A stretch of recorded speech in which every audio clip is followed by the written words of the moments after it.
Ganz herzlich willkommen zu unserem 5. Gipfelgespräch. Wir hatten ja bislang immer Politiker hier zu Gast in den ersten 4 Gesprächen. Und heute haben wir keinen Politiker zu Gast. Ich muss sagen, das ist sehr, sehr angenehm. Ich freue mich da sehr drüber. Wir nähern uns unserem Thema Berlin heute auf ganz andere Weise, nämlich aus der Perspektive des Historikers und des, sagen wir mal, internationalen Stadtflaneurs. Trotzdem, glaube ich, ist es durchaus politisch inhaltlich und ich freue mich jetzt in allererster Linie mal sehr, dass Joseph Pearson hier ist. Ganz herzlich willkommen. Dankeschön für die Einladung. Gebürtiger Kanadier, Historiker mit einem Doktortitel aus Cambridge. Er lebt seit, glaube ich, 10 Jahren in Berlin. Ist 10 Jahre, richtig? Ja. Richtig, ja. Er lehrt am Berliner Ableger der New York University kreatives Schreiben. Im Englischen würde man ihn einfach als Writer auch bezeichnen. Darüber hinaus im Deutschen, weiß ich nicht, ein Publizist oder so. Das ist schwierig, das ist gut zu übersetzen. Er hat einen sehr erfolgreichen Blog, The Needle, einer der beliebtesten Blogs in englischer Sprache über Berlin und auch Deutschland. Er ist der Essayist der Schaubühne, schreibt dort über neue Theaterproduktionen und darüber hinaus auch noch für verschiedene Medien, vom BBC, Newsweek und andere, in denen er immer wieder auftaucht. Jetzt hat er eben, wie gesagt, ein Berlin-Buch geschrieben, das heißt einfach Berlin. Ein Kapitel in dem Buch ist überschrieben mit dem Titel Berlin Renaissance, also eine Berliner Renaissance. Seit 1990 ist das, glaube ich, sozusagen diese Zeit. Kann man das sagen? Also erlebt Berlin zurzeit, in diesen Jahren, seine Wiedergeburt als Metropole? Yeah, and this whole concept of the Berlin Renaissance always asks the question then of what? What is being reborn? And a lot of people, and there's a lot of, I don't know if you know, there's a film director who lives in Kreuzberger Neukölln called Joni Leiser. He's done a series of films about subculture in Berlin. He calls it as well the Berlin Renaissance, and he looks to Weimar. He looks at this international democratic experiment of a city in the 20s, the arts life, the cultural life, the counterculture. This is what the rebirth is. And this should make a historian scared, of course, because we know where Weimar led. So I don't know, but history, of course, never repeats. It rhymes, it doesn't repeat. But I do think that we are in the sense that Berlin is refining its sense of being a central place for the arts, for politics. Yeah, we are experiencing something. I don't think it's the same as in the 20s, but similar. Ja, ich glaube, die Wirtschaft fehlt in Berlin. Aber ja, voilà. Da kommen wir vielleicht gleich nochmal drauf. Okay. Die internationale Wahrnehmung von Berlin, wie hat die sich verändert? Weil wenn man Berliner Medien konsumiert, dann hat man den Eindruck, das ist der Nabel der Welt. Das ist nicht. Ist natürlich so nicht. Ja, wie wird denn Berlin international wahrgenommen? Also wofür steht die Stadt heute? Aber ich denke, in Berlin ist es ein bisschen so, man hat this idea that we are an international city when we're not, because there's this phenomena of it as a cool city. It's been marketed. It's been marketed by the media, by the New York Times, Rolling Stone. It is a place of nightclubs where you come from London on your EasyJet and you come for a crazy weekend. And so there's this perception of the city as being somehow more exciting or more, as being judged by this international nightlife and creative culture. Wo fühlt sich Berlin für dich an wie eine Metropole? Oh, I mean, that's a broad question, yeah? And it's subjective, of course. Okay. But as a metropole, it's actually quite small city, but because it is a capital, it gives the appearance of being a larger city because there are embassies and because it has the monuments and the space of a much larger capital like it used to be before. It again gives the appearance. I guess what I'm building here is there are all of these things that are said about Berlin. Look at all of these Unter den Linden and Museum Island, these institutions. Look at the way people talk about Berlin as being cool. But in fact, in terms of a population, it was very isolated for a very long time. And I think that we see this in the way in which the city is now struggling with the reality is becoming international and how hard many sections of the population here are fighting against that. And I think actually, I mean, it's a mixed bag here. I think it's a good thing that people are reacting against international neoliberal capital coming to this city, the rising rents, the gentrification, all the ills that come with the way in which the city is, selling itself. Selling itself to dig itself out of its years of debt. It's terrible what I see happening in terms of what it means for normal people to live in this city. Yeah? But on the other hand, it's often, the reaction has come with a lot of xenophobia, hatred towards tourists, a lot of discrimination against people who are coming from other places. So I feel like there's something we want to protect here that's important. Yeah, but there's also something that had something to do with the provincialism of the place. We see it in the way that we've seen reactions by people towards the use of English in the city. That the fact that many people complain, they go into a restaurant in Neukölln and the waiters don't speak German. Yeah, but if you can speak English and the communication works, where's the problem? This is a complex question, but I see the provincialism in identifying things like the English language or tourists as somehow the cause for rising rents. Somehow the international presence is being blamed for the rising rents, for the gentrification. I think actually that's not really what's happening. More than 50% of buyers of houses in these neighborhoods that are gentrifying are actually German or European and not necessarily English speakers. But somehow I see the provincialism in when you blame people because of what they look like or what language they speak. These kind of things, that's provincialism. You see it in the way that minorities are treated in the city who are Turkish or Arabic, whether they can get apartments or jobs. That's provincialism. It has something to do with the way in which a capital city perceives its citizenship, yeah? And I think it's not just a German problem, it's a European problem. The idea of who belongs. And I think belonging and being German really needs to catch up with the fact that many people in this country want to belong and be civic residents of this country who are not ethnically German. Was anderes, was du auch beschreibst im Buch, ist sozusagen das Äußere Berlins in seiner Erscheinung, also die Leere. Emptiness. Yeah. Was ist das? Okay, this goes back to the question of depopulation of the city. The city is not, we talked about aspects of mentalities that might make it seem more provincial, discrimination, exclusion, but also the space of the city. There are not that many big cities in Europe where you walk around and it feels so lonely, where you walk around in the center of the city and there's nobody on the street. Try doing that in Paris or in New York. It just doesn't happen. Of course, this has to do with the division. The center of the city has a hole in it still, but it also has to do with the city being depopulated and much smaller than it was in the previous period. I don't know if you've seen Walter Ruttmann's film, Symphonie der Großstadt, Berlin Symphony of a Great City, but watch that movie from 1927, and the streets of Berlin are full of people. That sense of provincialism versus metropolitan feeling has to do with something with the beat of the cities. Now there are not that many cars, people use public transportation, and it's quiet. But I like that. And I think that there's a big difference between the appearance of a busy city and a city that has many metropolitan aspects that Berlin has, with all of its symphonies and arts and so forth, but where you can actually sleep okay at night. I don't know. So. Okay, also das ist quasi eine Provinzialität, die in Ordnung ist, die gut ist. Ja, vielleicht, ja.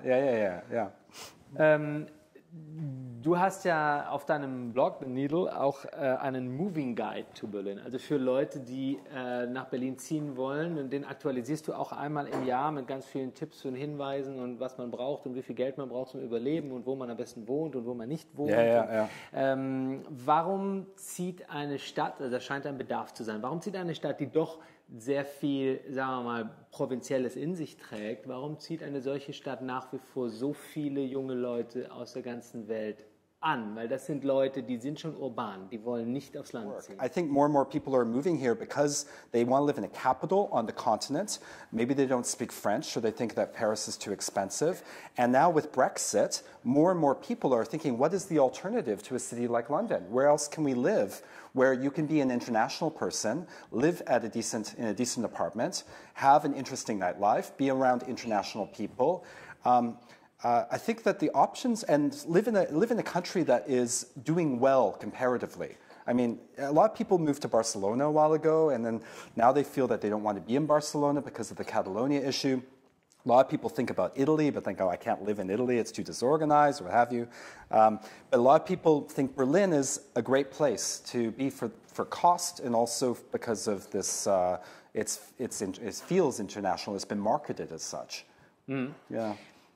Im Deutschen auf jeden Fall, der Begriff Metropole ist ja eigentlich ein positiver Begriff. Es klingt Provinz ist eher negativ. Negativ, ja. Aber ist das eigentlich gerechtfertigt? Also was du gerade beschrieben hast, sozusagen das Positive an Provinziellen, sozusagen die Ruhe, die man hat. Also ist es, aber auch jetzt in anderen Aspekten, ist es überhaupt wünschenswert, dass Berlin zu einer großen Metropole wird? Weil große Metropolen sind unglaublich teuer, Immobilien sind unerschwinglich, Stress ist stark, Wettbewerb ist sehr stark. Der Druck ist ein ganz anderer als in Berlin. Es gibt auch viel weniger Freiräume. Also ist es überhaupt wünschenswert für Berlin, zu einer Großmetropole zu werden? Oder sollte sich die Stadt nicht viel lieber eigentlich ein bisschen zurücknehmen und zufrieden sein, dort, wo sie gerade jetzt ist, irgendwo in so einem Zwischenstadium? Yeah, I think what we were talking about before is that Berlin needs to protect those aspects that keep it protected from the onslaught of globalized neoliberalism, which we might call it, with the sense that if Berlin joins a city like London or Paris or New York, in the way in which people are really driven into horrific living conditions simply to live in this city, yes, that you don't have social protections, you don't have a nice place to live. You live in London. You know how many bathrooms I've seen in London in normal apartments where the walls seem to crawl, where people have good plumbing, where the walls are cold. That this kind of the state where the Metropolis has gone hand in hand with the complete submission to global capital. That's what we want to avoid. What I would like to see more of in Berlin is an opening of perspective that when people here from different cultures and nationalities or there are people who've lived here for a long time, can feel more welcome in a more pluralistic society. And I think the place where this can kind of be balanced is in the Kiez. And I think the Kiez, or the Berlin neighborhood, the sense that you have like a real community within the city that is functioning, that takes care of people of different income brackets, where people have places to live, where there are social protections, social housing. There's a balance of different kinds of people living harmoniously together. Could be a wonderful example of how this could function. Is the Kiez provincial? Yes. Is the Kiez small-minded? No, not necessarily.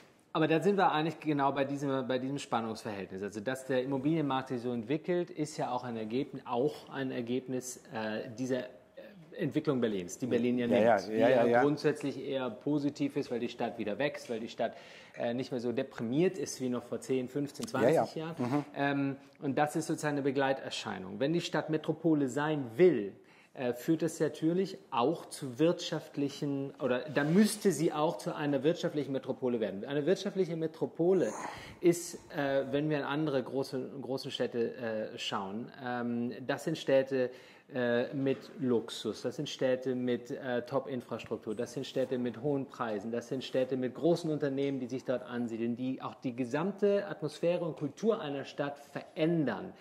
Also nochmal bei der Frage, ist Berlin auf dem Weg hin zur Metropole oder soll sie das sein? Ich glaube, es gibt keine Metropole, die Metropole sich nennen kann, ohne auch eine ökonomische Metropole zu sein. Ich glaube sogar, die Metropole ist nur entstanden aus ursprünglich aus einem ökonomischen Bedürfnis heraus. Also ist das nicht ein Widerspruch zu sagen, wir wollen Metropole sein, aber es darf nicht teuer werden, alle sollen da wohnen bleiben, wo sie wohnen, wir wollen leere Straßen haben, das geht doch gar nicht. Ja, sind wir auf der Weg? Vielleicht. But on the other hand, soll es sein? And do we need to follow the models of cities like New York and London, which are terrible places to live, by the way? And so I just think we have an opportunity in the city because the city was divided, because the city, half the population of the city lived under a different system, which I don't think worked, but I do think have a memory that the society in which we live and the rules by which we live are not natural. We can create them. They're flexible. We don't need to live in a city that is totally given over to the market when it comes to property. We can provide proper social protections that work. We can live in a city that has an openness of mentality, which is cosmopolitan. Yeah? People are going to come here because it's the largest economy in Europe, but we're in a position now in order to, before things get too expensive, in order to put certain blocks on it. Now, I'll just talk briefly about the city I'm from in Canada, which is Vancouver. Vancouver has some of the highest property in the world. Nobody can afford it. An apartment in the center of town costs $1.5 million. I mean, that's crazy. The problem is that people own property in Vancouver, and they don't want property prices to go down. So the city, because they will make losses. So the city is unwilling to put in good policy to stop, because people will lose money, and they'll lose their assets, and they have debts to pay and so forth. This is an example of a city where they're stuck because the prices have gone up so much. There's not a lot they can do. They're trying. We're in a position where we're kind of before the curve. We can kind of put a block. Ich glaube aber trotzdem, dass eine Stadt, die dann für sich beanspruchen würde, eine Metropole zu sein, die auch Wirtschaft anziehen möchte. Dass, selbst wenn man irgendwie schaffen könnte, den Immobilienmarkt zu bremsen und zu schützen, wird immer eine andere Stadt sein, als Berlin heute ist. Also was du auch beschreibst in dem Buch, also was ja Berlin und auch den Charme von Berlin ausmacht, das ist also dieses Nicht-Mainstreamige, die Gegenkultur, die Freiräume, all das steht, glaube ich, im direkten Gegensatz zu einer auf Konsum und Profitmaximierung ausgerichteten Wirtschaft. Also sozusagen die Definition von Metropole, die die Wirtschaft beinhaltet, steht eigentlich diesem Berliner Modell entgegen. Also zugespitzt gefragt, muss Berlin, um so zu bleiben, wie es ist, eigentlich ein bisschen provinziell bleiben? Okay, but maybe I'll take it a slightly different way, which I would say that in fact Berlin is becoming metropolitan without Wirtschaft, without great investment. Yeah, it's happening. It is happening because the city was deindustrialized after 1990. Where is the money? Where is the industry? It's in the south. It's in Munich and so forth. But then the investment is happening in here because there's property. It's a nice place to live. There's tourists. There are universities. There's government. So Berlin is not dying. Nochmal was zur Berliner Ästhetik. Du schreibst sehr viel darüber auch und sagst, diese Ästhetik ist sehr einzigartig. Das ist ja eine Ästhetik geprägt von teilweise Verfall, alles etwas nicht so sauber, auch einer Entvölkerung, da ist wieder diese Leere.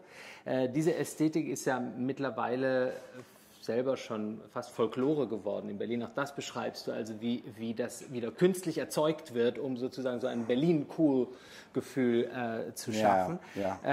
Aber ich meine, diese Ästhetik, aber auch diese Gegenkultur, die in Berlin entstanden ist, war ja das Ergebnis von historischen Situationen. Also erst der Zweite Weltkrieg, dann die Teilung West-Berlin als Insel, dann der Osten unter Planwirtschaft. Das waren alles, da gab es Möglichkeiten der Entwicklung und auch einer sagen wir mal, unangepassten Kultur zu entstehen.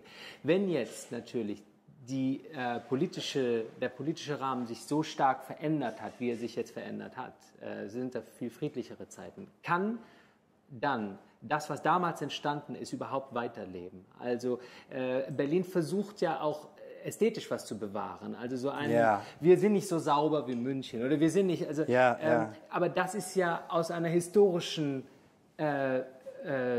Situation entstanden. Diese Situation gibt es aber nicht mehr. Also muss Berlin nicht zwangsläufig jetzt auch anders werden, sauberer zum Beispiel. And so the Berlin aesthetic from the 90s of the ruin of architecture of the city has become something that has become something of a cliche that's reproduced. I find that this Berlin aesthetic of things peeling is actually quite a philosophical position on the past, that you do not paint things new, you see in them the change over time, passing of time in the buildings.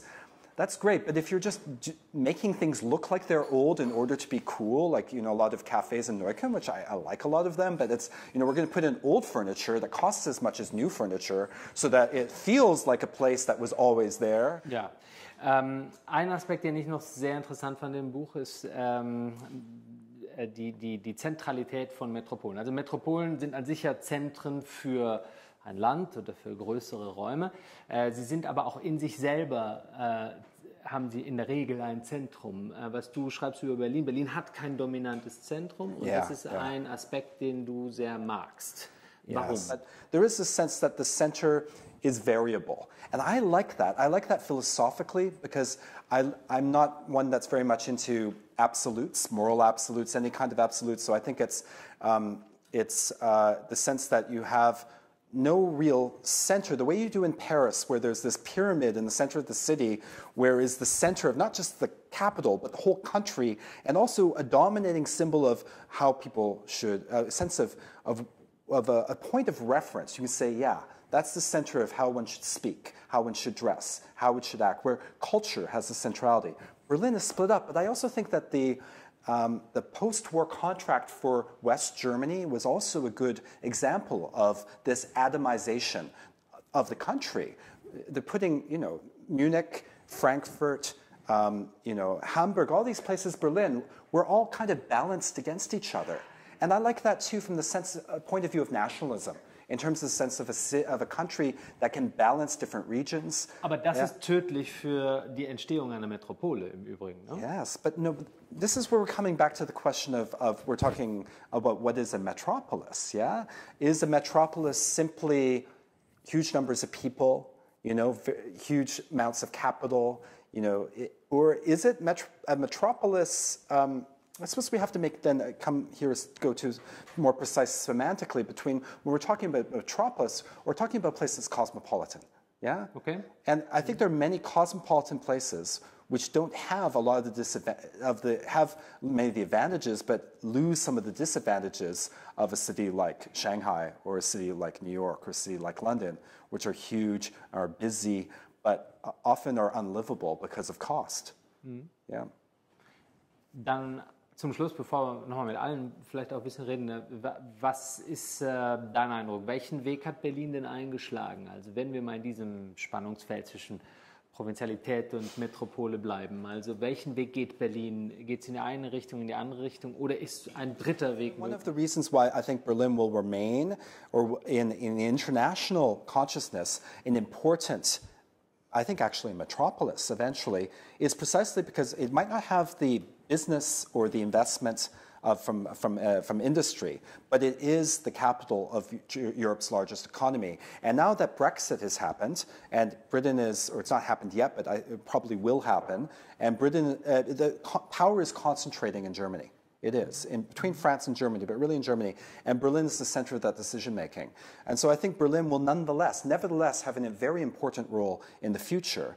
And I think the city, because of that, has an opportunity, because it will remain relevant, it will remain powerful, has an opportunity to decide what rules it makes for people who come here. People are going to keep coming to Berlin. So let's make the rules for coming here so that people can remain in their apartments, so that people can remain protected, so that there's a certain amount of social justice that remains in the city, and the city doesn't completely sell itself to the possibility of also becoming then yet one of these other big neoliberal capitals where we don't want to live. There's a reason people moved here. The reason I moved here. Yeah, and I'd like to stay. Yeah? Dass man denkt immer, dass die zwei hängen zusammen immer. Das Metropol sein und Kosmopolit sein hängen zusammen. Ja? Ich denke, wir können besonders jetzt mit Internet, wir haben viel Verbindungen. Warum müssen wir so in einer Großstadt wohnen? Leute, die andere kennenlernen. Ja? Man kann das auch in einer kleineren Stadt machen jetzt, weil wir haben diese Möglichkeit, Leute von der ganzen Welt durch Internet und so weiter, wir können viel lernen jetzt.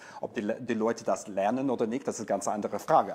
Aber ja, ich denke, wir können so provinziell in einer Weise bleiben, auf der anderen Seite Metropol vielleicht in unserem Blick werden. Herzlichen Dank. Dankeschön. Dankeschön, Danke. Joseph Pearson. Danke.